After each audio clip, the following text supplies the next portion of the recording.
Mario, Zelda, Kirby, and Pokemon. These are the games that make the Nintendo Switch, Switch. Nintendo had a crazy 2017 and a crazy 2018, and every year after 2018, because the Nintendo Switch would not and will not stop flying off of the shelves like white on rice. That is, until they push the new Switch successor out of the womb, metaphorically, and out the door into the other doors of the store, like the store doors, literally. But signs point to video games being the top seller in the video game market. That's a fact. Xbox taught us that you can't just sell a big box with nothing but Netflix, football in the real world, and football in the fake world. Nintendo had a historically 7 out of 10 launch lineup and a historically better than 7 out of 10 2017 from 3/3/17 to 12/31/17. The 4/20/69 number humor, haha. That launch year, and more specifically the launch day, set the precedent for which console was going to be played by all the fictional characters in fiction for the next few years. So what games are they gonna put on that new big stupid box? My dad works at Nintendo. My name's Nick. I'm wearing Hey Dudes right now. Here's what I have to say. Hear me out with this one. Don't just cast judgment so quick. They used to say that Jesus Christ was crazy. And now it's just some of his followers who are the crazy ones. Leviticus 20:13 clearly says Obama's white. The early 2000s were awesome. I was born. Woody Allen and Soon-Yi Previn celebrated over 3 years of marriage. And not much else happened. Oh, except for Mario Pinball. Oh, wait, that was 2004? Yeah, that's right. They turned Mario into a pinball. I didn't think they would do it, but consider me wrong. You got me. Mario Pinball was released on the GBA. People don't like it very much. Womp womp. But what if the main problem was just the source material? Maybe Mario's just not cool enough to play pinball or be pinball. Stick to one of those other 20 professions you already have, dingbat. What if they made a Kirby pinball? Oh, wait, they did. What if they made a Pokemon pinball?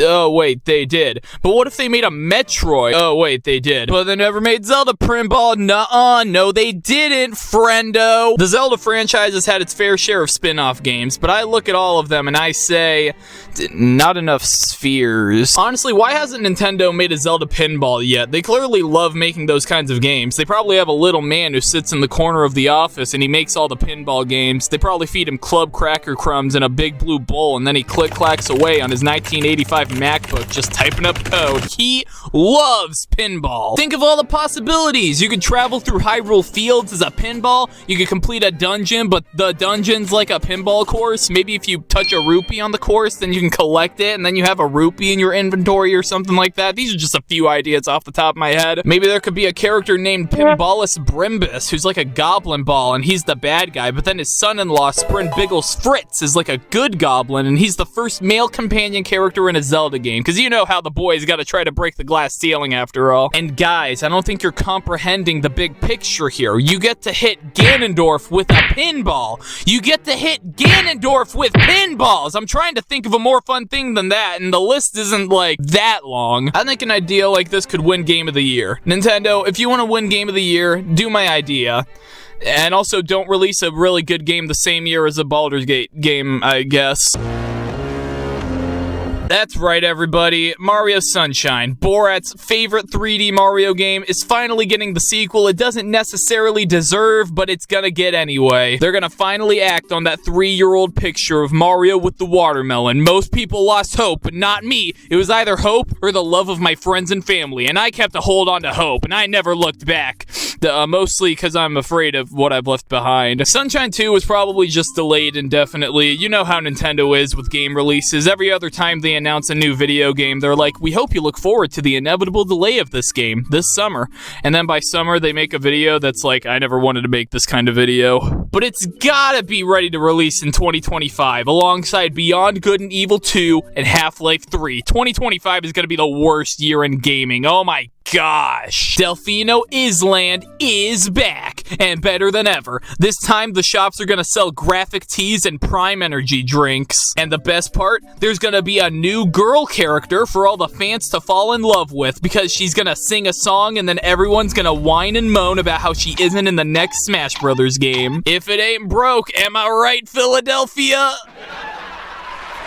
Yeah! Her character design is going to be like Brazilian Miku, but with slight alterations to constitute fair use. Maybe she'll have purple hair instead. Explore over 7 levels. Nay, 7 worlds. 7 water worlds? What if they took heavy inspiration from the Kevin Costner Waterworld movie? I don't know anything about Waterworld except that it was in development hell. My guess is that looking at all the water made everyone have to pee all the time and it caused delays. And from the couple of photos I've seen of the sets, it looks like the film took place in a world made of water. Like it's just a bunch of water and there's some man-made islands made of metal or something. And then this picture here has a boat device that reminds me of the King of Red Lions from Zelda Wind Waker. So actually, now that I'm thinking about it, yeah, it's gonna be exactly like Waterworld. Mario's gonna travel around some kind of floating device, discovering new islands that sprout up from out of the ground in an otherwise watery landscape, or I guess a waterscape.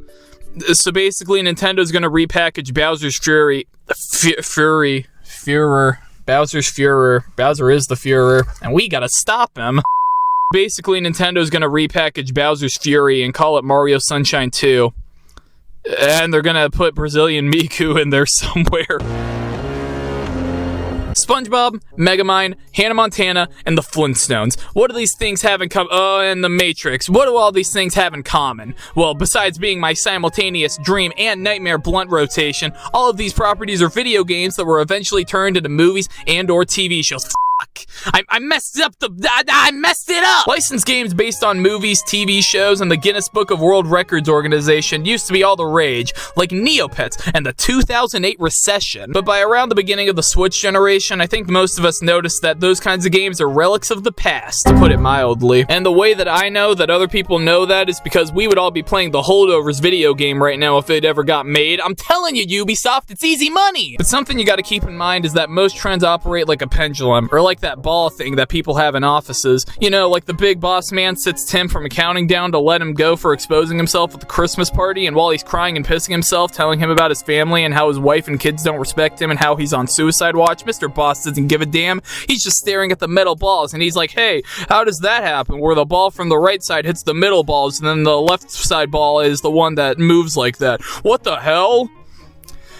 Yeah, it's just like life, in a way. Look, listen to me, kid. Things don't stay the same forever. We used to watch our TV shows 1 episode a week, and then we started binge watching, but then we all remembered we have collective ADHD from all the VTubers, and now a lot of us like to watch the episodes week by week again. Yesterday, I wore my South Park shirt from Spencer's, and today I'm wearing my South Park shirt from Amazon, but that might be a bad example. Basically, what I'm trying to say is that licensed kids games will come back, and not even in the way like how old trends come back, but they mutate, like how characters and celebrities get their own Fortnite skins and Roblox games. No, I mean like Moana 2's coming to the Switch 2 2025. I can just feel it in my bones. Moana 2, it's the sequel to Moana. It could be good. If I'm getting my facts straight, and that's a big if, it's going the direct-to-DVD movie route where they salvaged 3 episodes from a canceled Disney Plus show and they're trying to Dracula's Monster it. I'll probably watch it, give it the orange heart on Letterboxd, and move on with my life. The game, on the other hand, it'll be alright. I never said licensed kids games were always particularly good. I have this idea where you could have Moana and Omana, and they're gonna travel around on some kind of floating device, discovering new islands that sprout up from out of the ground in an otherwise watery landscape, or I guess a waterscape. So basically, the developer, probably Rockstar Games, is gonna repackage Bowser's Fury and call it Moana 2 the video game. And they're gonna put Brazilian Miku in there somewhere. Ice Climber for the NES. Everyone loves it, but everyone is the name I gave my imaginary friend, and also I don't have an imaginary friend, so I guess no one loves Ice Climber. But what if it got a reboot 40 years later? People seem to love to see that Ice Climber duo, even all these years later, even if they're doing more fighting than climbing, so why not capitalize on it, like what they did with Kid Icarus? I've had this idea in the back of my head for this Wii-era 3D action-adventure game in the Ice Climber universe, where you climb up a giant mountain to get Popo's insulin or something.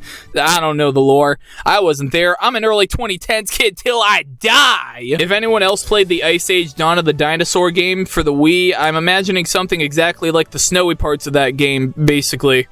but with Eskimos. You can invent some wacky characters for the game too, characters you can make spin-off Ice Climber games for, and you could also create this grand ambitious story for the game too, a la Kid Icarus Uprising. Maybe like 2 of them are in love, but they can't date because they're brother and sister. Some really cool drama like that. I used AI to create some character designs and names, and then I recreated them with my human brain and the photo editing software GIMP to the best of my ability. Here they are. Don't even bother trying to reuse these. I've already copyrighted them for my portfolio. All I'm saying is that if people love Death Stranding so much, the Ice Climbers 2025 could be Nintendo's Death Stranding. Now that's a 2025 project I can get behind. The first Strand-type Nintendo game. So, we have a Zelda game, kinda, a brand new Mario game, kinda, Moana 2, the video game, and a system-selling Game of the Year contender in the long-dormant Ice Climber franchise. I don't want to say that these are definitely gonna happen, but, like, I mean, the title speaks for itself. I'm feeling good about these. Now, everybody, go buy more Nintendo Switches, because I hate PlayStation 2.